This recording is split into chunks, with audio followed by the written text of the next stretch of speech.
في بعض الأحيان تدخلوا المطعم تلقاو طبق يبقى لكم في الذاكرة، هذاك اللي راح نطيبوه اليوم. تبعوا معايا مليح، غسيت خفيفة وسهلة وبنينة. جيبوا كعبة تاع بصل مع كعبة طماطم مع 2 سنينات تاع الثوم، نرحيوهم مليح بأي آلة ترحيلكم. من ناحية أخرى نروحو نحطو شوية تاع الزبدة في المقلة، نخليوها تذوب مليح ونزيدو لها اللحم المقطع بهذه الطريقة رائعة، يشهي وهو مازال ما طابش.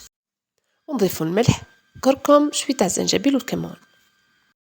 وبعد ما يتشرب هذاك اللحم تاعنا الزبده وليزيبيس، نزيدوا له الدرسه اللي درناها مع ملعقه كبيره طماطم. اذا حبينا نديروا شويه تاع الفلفل الحار زياده في البنه، وشهيه طيبه. هذه لاغيسيت تقدر ديرها للمراه في المنزل، ولا تقدر ديروها في المطاعم، وخاصه اللي يديروا التوصيل الاكلات الجاهزه.